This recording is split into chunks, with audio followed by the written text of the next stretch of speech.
Ju, eu tive uma colega que recentemente foi diagnosticada com câncer de mama.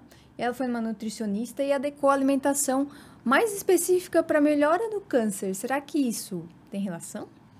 Nossa, bem interessante, né? Então, câncer de mama, nutrição.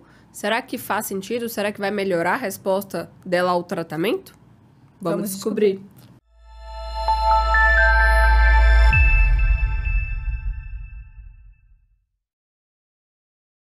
Bem-vindos e bem-vindos ao podcast Mais Saúde, por favor, construindo bons anos com muita qualidade. Aqui nós vamos juntos construir uma estrada mais segura para essa viagem da vida. Para isso traremos informações de qualidade, dicas de saúde e motivação semanal. Eu sou Michele. Eu sou a Juliana. E nós somos médicas. E hoje, Ju, para a gente falar sobre esse tema super importante e com responsabilidade, que é câncer e alimentação, a gente trouxe uma convidada super especial. Ela é nutricionista e doutora em nutrição oncológica pela USP, Isabelle Novelli. Seja muito bem-vinda. Ela vai contribuir aqui um pouquinho para o nosso bate-papo. Obrigada pelo convite. É um enorme prazer estar aqui para a gente falar sobre, talvez, um dos melhores assuntos do mundo, comida. Comida, isso aí. Muito bom. E, Isabelle, conta pra gente, né? A Mi contou que na nossa chamada inicial, essa questão do câncer de mama da amiga dela, que ela foi numa nutricionista. Faz sentido a gente, talvez, mudar um pouquinho a dieta depois de um diagnóstico de câncer e, na verdade, até antes desse diagnóstico?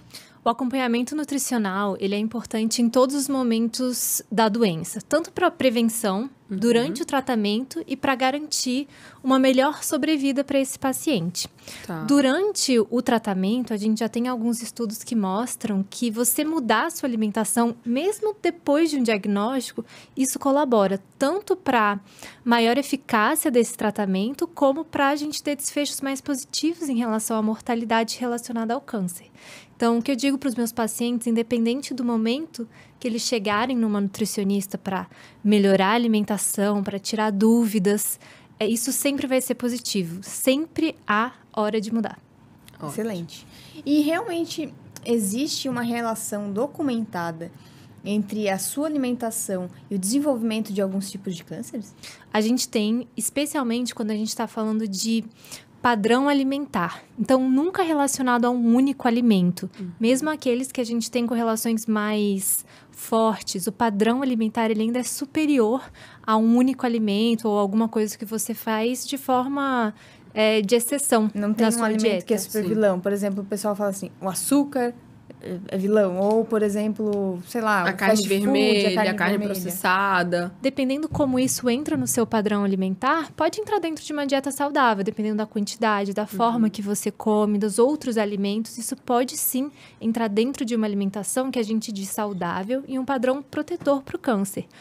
Alimentos consumidos em excesso, como açúcar, gordura saturada, carne vermelha. E aí, a gente joga isso muito para os alimentos ultraprocessados, que são aqueles alimentos que, se você tiver um pouco de dificuldade de saber quais são, é aquilo que você nunca conseguiria fazer em casa, mesmo se você fosse, assim, o melhor cozinheiro de todos. Excelente. Sim. Então, gostei dessa definição. Exato. Um biscoito creme cracker. Não dá para fazer. Não tem os ingredientes, a gente não chega na textura, nunca vai ter a mesma quantidade de sal.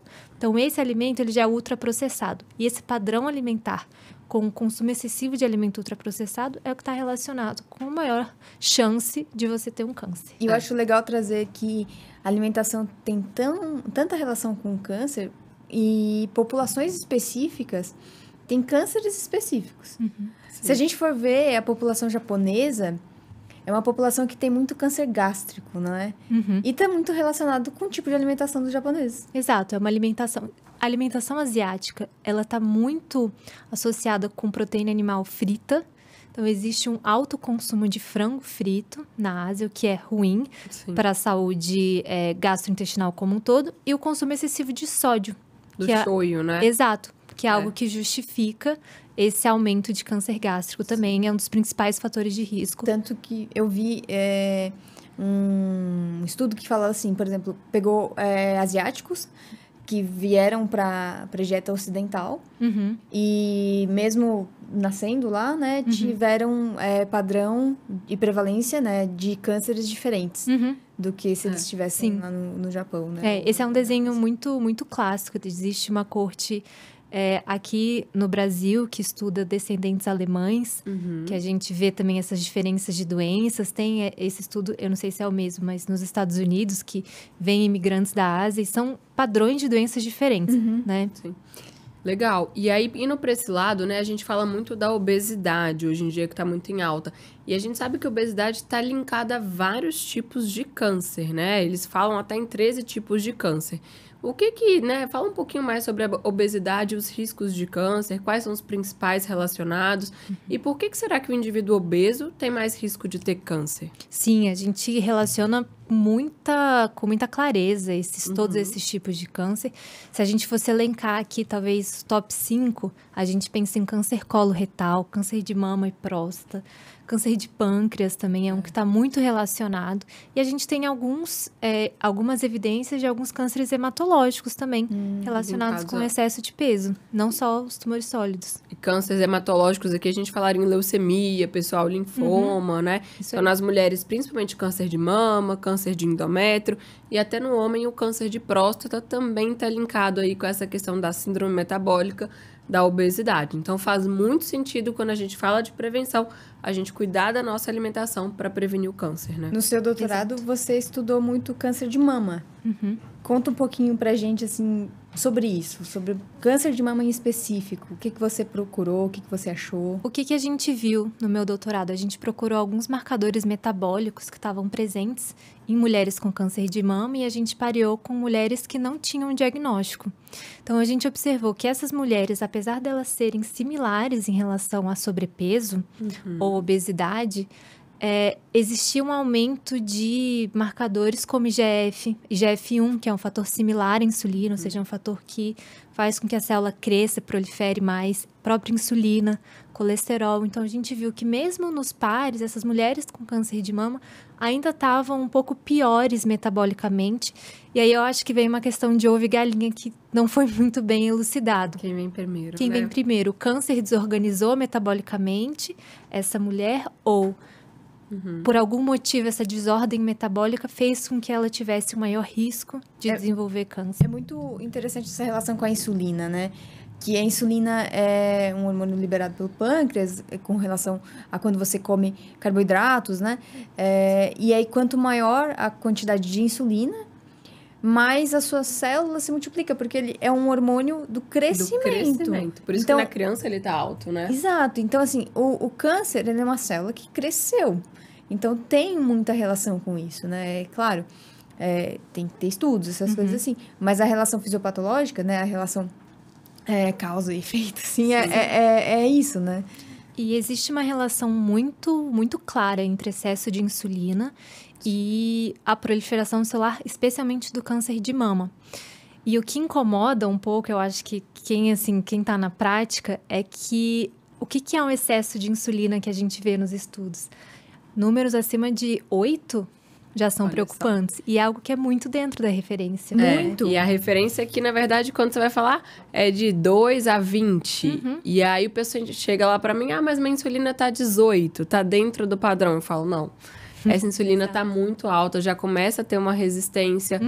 E eu acho que a gente precisa falar sobre isso porque poucas pessoas dosam, né? Poucos médicos dosam a insulina e, de fato, tratam essa hiperinsulinemia. Isso é muito importante.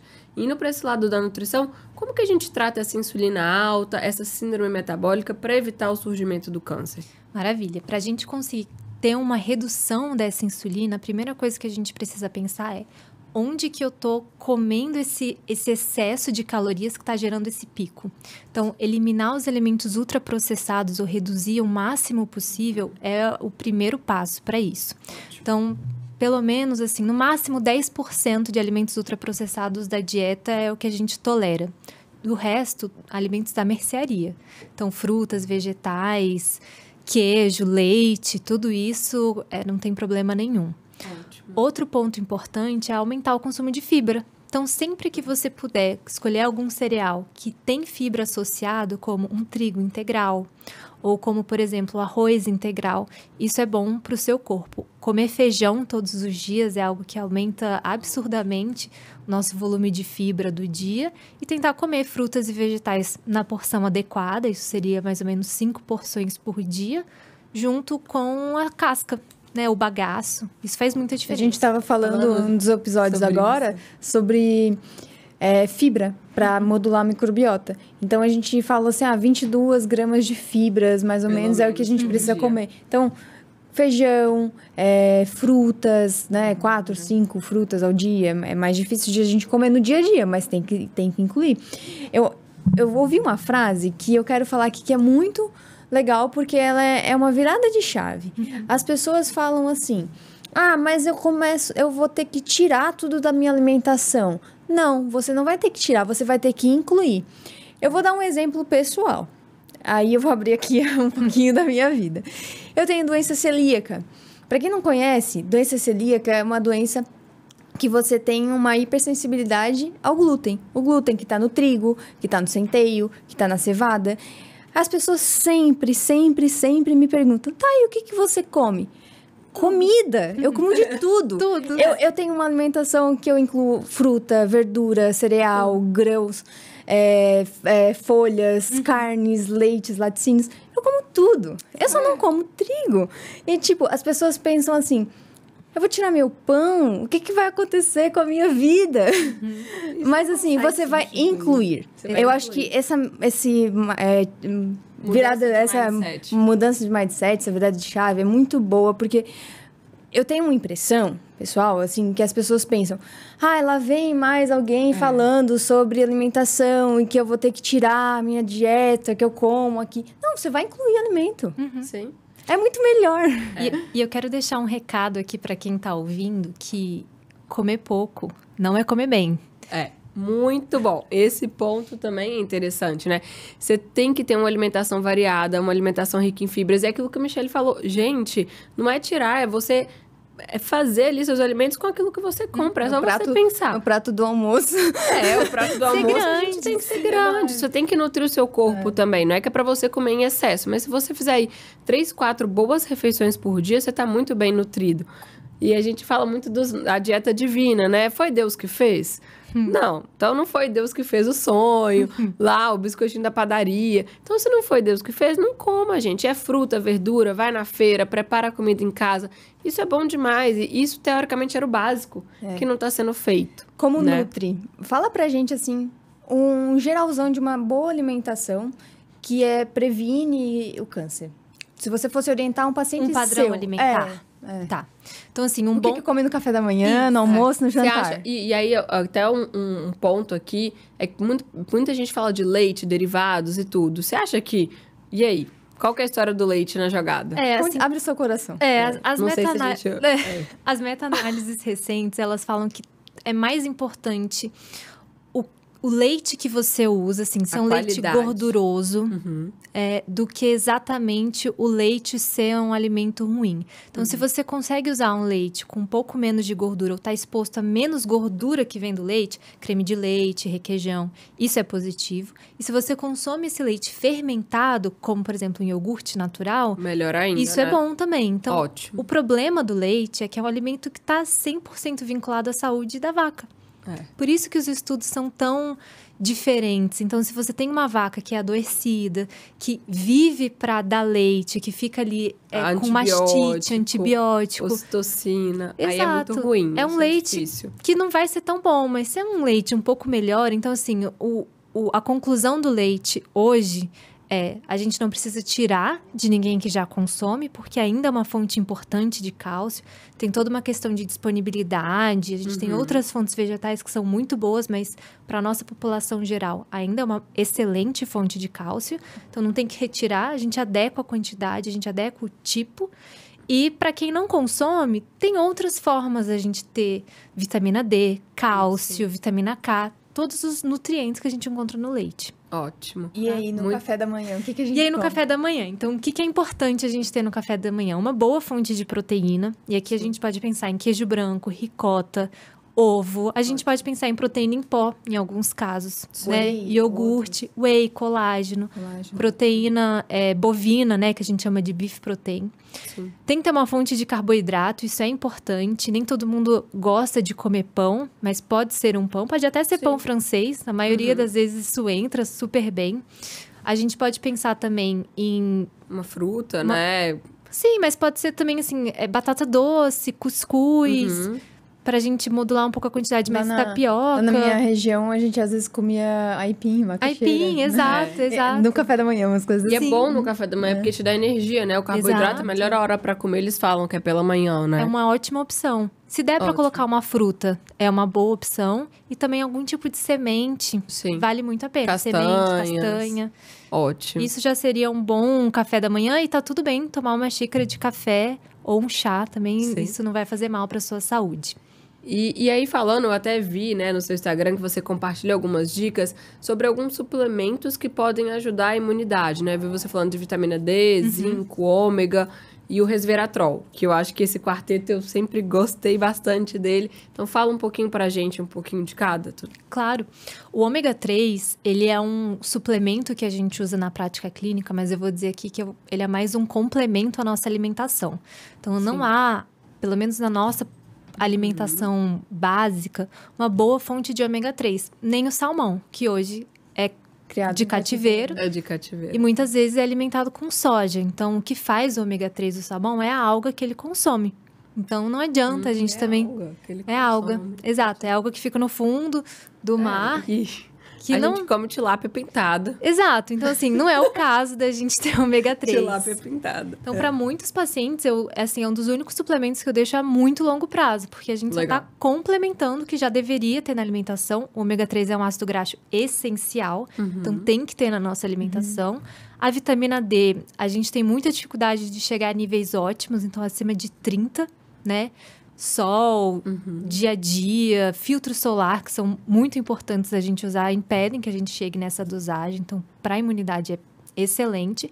E aí, a gente faz correção de nutrientes que não estão muito bem. Então, zinco pode ser um, selênio também é muito importante para a imunidade. Algumas vitaminas do complexo B, que muitas pessoas estão deficientes, tanto pela forma de comer, como por alguma alteração gastrointestinal que impede que ela seja absorvida.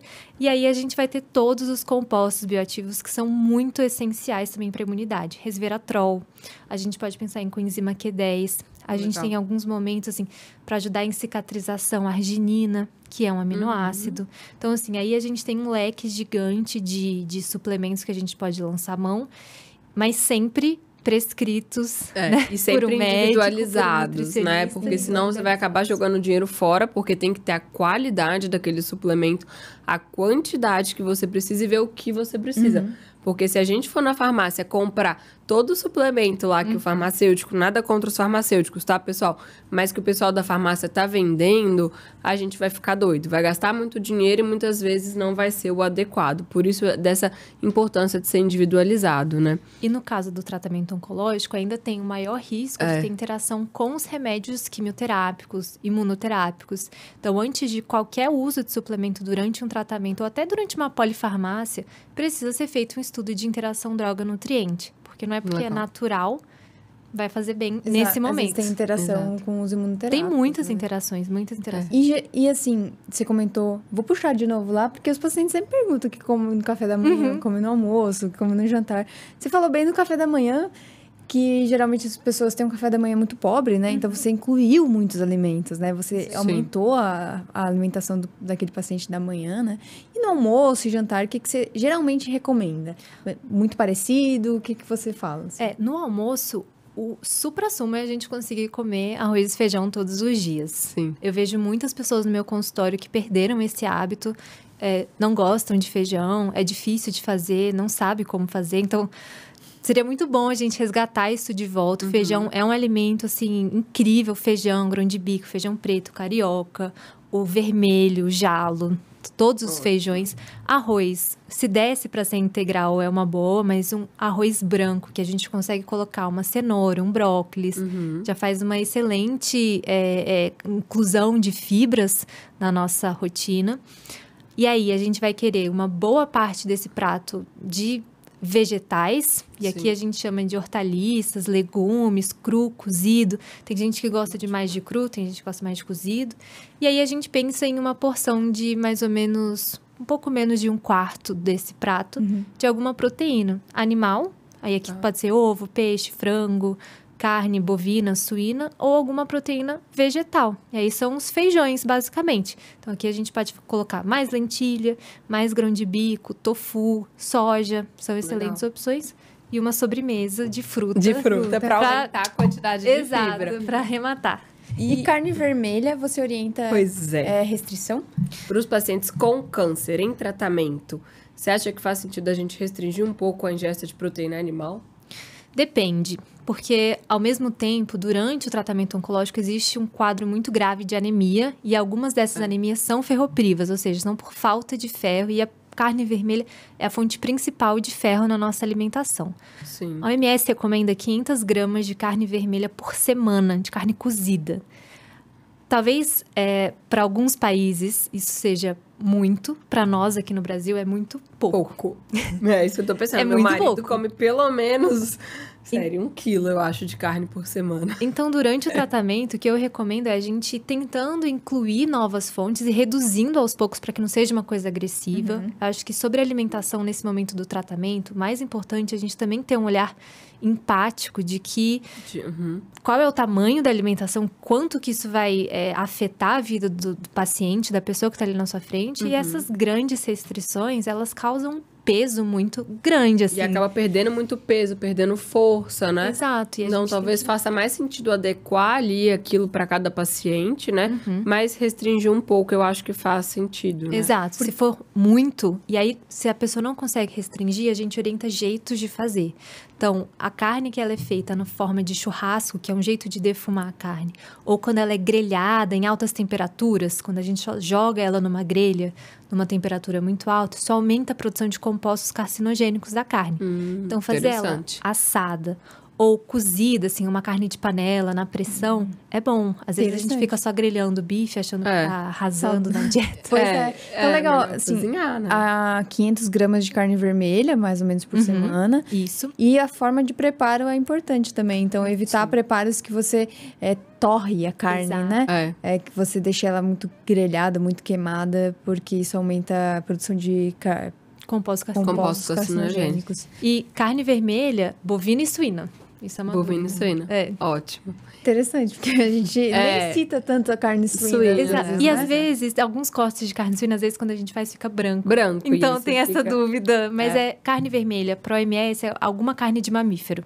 Sim. Ah, entendi. É isso. Interessante. Interessante. E tem um outro alimento também, que é um alimento bem polêmico, pessoal. Que eu amo esse alimento, eu tenho minhas dúvidas, mas eu como todo dia, que é o famoso amendoim. O que você me conta do amendoim? Porque eu e minha pasta de amendoim, a gente é amigo inseparável. Sim, o amendoim, ele... Amendoim e câncer, tem. Tem. Tem mesmo. É que eu tenho... Enfim, pode prosseguir. Eu vou te consolar, Juliana.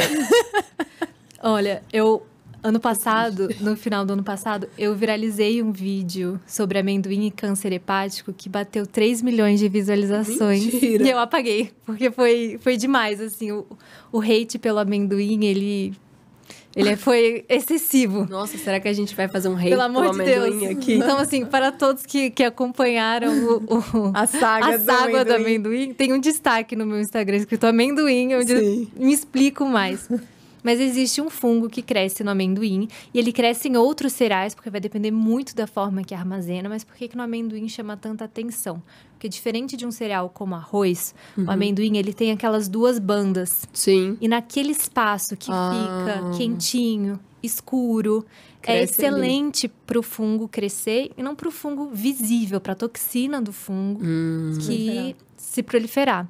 Então, em alguns países em que existe um consumo alto de amendoim e que isso é associado com um armazenamento mais precário, a gente tem altos índices de câncer hepático. Aflotoxina. né? Aflotoxinas. Exato.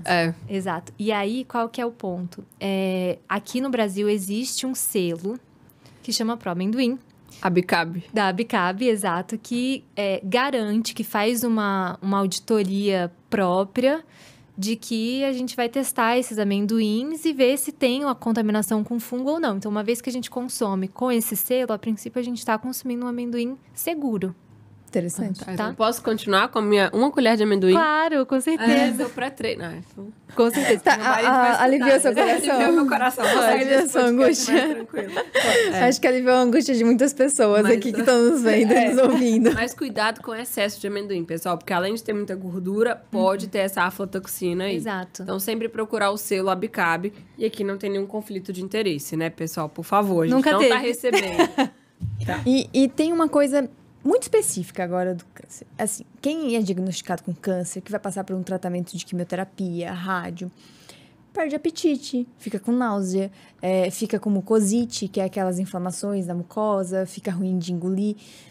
Como você adequa a dieta desse paciente para que auxilie no tratamento do câncer, né, que seja uma coisa boa para ele, mas também que nutra ele de uma forma, porque às vezes ele não está comendo muito.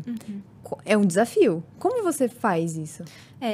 Eu faço, né, um malabarismo enorme com os meus pacientes para a gente conseguir estar ali diariamente adaptando essa alimentação para algo que seja bom para ele.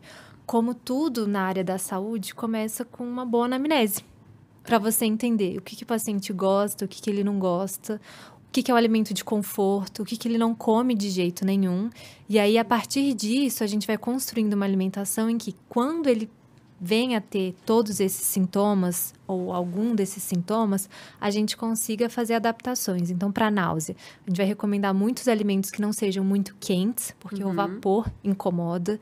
Alimentos são mais brandos, secos, ajudam ácidos, né?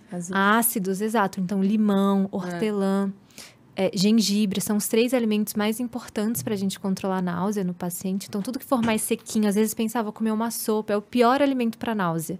Então, assim, um arroz com um bife, às vezes vai muito melhor. Um pão francês com uma fatia de queijo, às vezes vai melhor do que uma sopa, um mingau, uma coisa ali que tem muita textura, que é quente.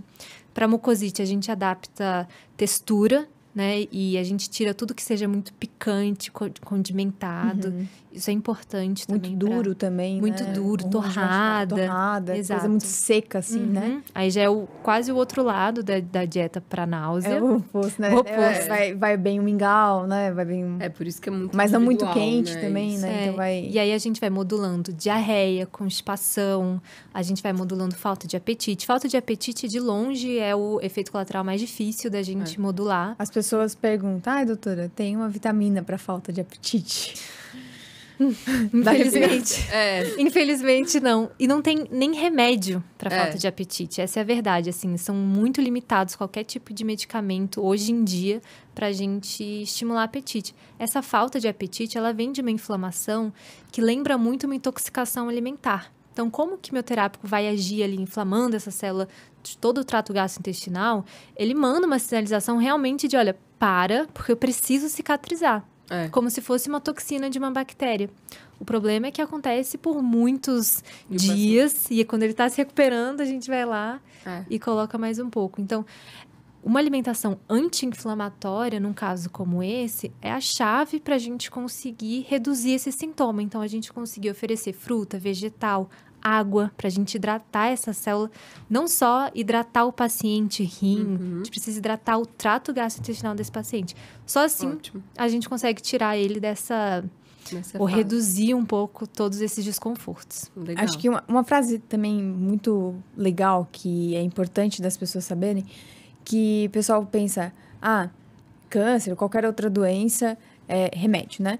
Mas você sabe qual que é o primeiro item de qualquer prescrição de um hospital? É nutrição.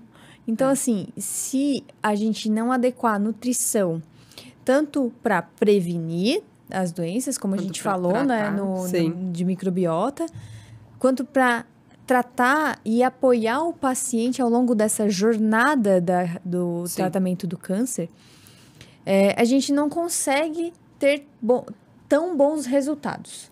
E é essa a importância do acompanhamento nutricional em pacientes que têm câncer, que estão no hospital. Infelizmente, a gente sabe que não é a realidade do nosso país. Né? A gente trabalha em hospitais de ponta, mas a gente também trabalha em locais SUS. Que é SUS, que tem menos recurso, que não tem tanto acesso à nutrição, que não tem uma alimentação muito adequada. E existem muita diferença no tratamento desses pacientes. E não é só pelo quimioterápico. É muito pela nutrição, É pela nutrição, né? E isso é muito interessante porque a gente estava discutindo aqui coisas de pontíssima, né? Falando de transplante de microbiota fecal, né? Da resposta que alguns pacientes com aquele câncer melanoma, não sei se né, o pessoal de casa já ouviu falar, melanoma metastático, de você modular... Câncer de pele, de você modular a microbiota, né? De você ajudar aquela microbiota, fazer o transplante de fezes para essas pessoas responderem melhor ao tratamento. Então, tudo isso é um tratamento de ponta que você consegue ofertar, né? De um lado, e você vê uma resposta muito boa, né? Você vê até a regressão dos sintomas, melhora da resposta ao tratamento de câncer com a nutrição. E aí, o que eu acho que a gente pode trazer hoje para os nossos ouvintes é que, com uma alimentação básica, com um bom acompanhamento nutricional para adequar os suplementos, isso vai ajudar, né? Com certeza. Básico não é bolacha, água e sal com café. Exatamente. Básico é tudo isso que a gente incluiu na sua alimentação. Exato. Nós não estamos tirando a broinha com pão de queijo da Tati, que é a única coisa que o pessoal não, a mineira come. Porque lá é só isso, é broinha com pão de queijo e café. Nós estamos colocando, pessoal, nós estamos colocando fruta, castanha, verdura. Vem uma proteína. Isso, uma proteína, tá? E eu acho que a gente está indo pro finalzinho agora do nosso episódio, mas me lembrei de uma coisa importante. Como você trabalha com câncer de mama, a gente tem muita relação com hormônio. Com estrogênio. Tem alguns alimentos que têm relação também com estrogênio. O que é isso? Fala um pouquinho pra gente, assim. Mais ou menos nos anos 2000, a gente começou a estudar um pouco mais a soja. E aí, a gente viu que tinha ali um composto na soja que chama genisteína. Ela tá na classe de algo que a gente chama de isoflavona, que parece muito uma molécula de estrogênio. Uma vez que a gente começou a estudar a soja, a gente viu que tinham algumas mudanças meio hormonais. Então, vamos entender o que tem esses componentes da soja. E se a gente espelha essas duas moléculas, estrogênio e a genisteína, elas, de fato, são muito similares, assim, quimicamente. E aí, a gente começou a ter hipóteses de que essa molécula poderia se ligar a um receptor de estrogênio. E pensando no racional do tratamento do câncer de mama hormônio positivo, em que a gente quer bloquear qualquer sinalização estrogênica, faria sentido a gente fazer uma restrição para essas mulheres. Isso não se confirmou. Existe uma parte enorme do mundo que come soja, que é a Ásia. E o que a gente vem observando nos estudos é que a maioria das mulheres que tem um consumo maior de soja e dos seus subprodutos estão mais protegidas do câncer de mama. E isso não impacta a mortalidade, a recorrência de mulheres com câncer de mama. Então, isso foi algo que ficou muito enraizado no saber, assim, de que soja e mama e câncer de mama é algo que é proibitivo. Ainda existem alguns hospitais brasileiros, internacionais, que seguem com essa recomendação, mas a gente tem diversos outros hospitais importantes e estudos científicos, óbvio, que baseiam essas recomendações de que não há nenhum risco da pessoa comer soja para o câncer de mama. Então, muito bom, pra gente quebrar um pouquinho desse preconceito da soja e do amendoim, né? Isso. E fica a mensagem importante de que nem tudo que faz sentido é verdadeiro. A gente precisa pesquisar, por isso que a gente trouxe uma doutora aqui. Exato. A gente quer trazer informações de qualidade, de confiança. Isa, a gente tá chegando no final. A gente sempre pede, no final, pro nosso convidado, trazer o que você vai levar na sua mochila hoje. É a nossa pergunta final. Pra você levar uma coisa leve na bolsa, na sua viagem da vida, para o envelhecimento saudável, para uma vida de qualidade. O que você diria pro nosso público colocar nessa mochila? Bom, sendo nutricionista e puxando um pouco sardinha pro meu lado, eu levaria na minha mochila uma relação boa com a comida. A maioria das pessoas tem muito medo, odeia, ama, tem vários gatilhos, chama comida de lixo, porcaria. Dia do lixo. Exato. E tem gente que tem noias absurdas de que pode ou não pode comer uma coisa e que um brigadeiro acabou com a vida dessa pessoa. Então, o que eu levo na minha mochila e eu gostaria de colocar na mochila dos outros é: tenha uma boa relação com comida. Ela vai ser muito legal com você se você estiver disposto a experimentar coisas novas, a comer de um jeito positivo, a de não chamar comida de porcaria. E isso vai ser pro resto da vida. Maravilhosa. Muito não tinha bom. jeito melhor de fechar esse episódio. Fechar esse episódio. Então, pessoal, muito obrigada, Isabelle, por estar aqui conosco hoje. A gente agradece vocês, nossos ouvintes, né? Se você ainda não se inscreveu no nosso canal, ative o sininho. Toda quarta-feira tem episódio novo. E fique atento a mais conteúdo. A gente precisa aprender a nutrir o nosso corpo com bons nutrientes e bons pensamentos. Isa, onde a gente te encontra nas redes sociais? Vocês podem me encontrar no Instagram, @IsabelleNovelli_Nutri. Vai ser um prazer continuar essa conversa com vocês e com todos esses ouvintes maravilhosos. Obrigada pelo convite. Muito obrigada. Muito obrigada, pessoal. Até a próxima.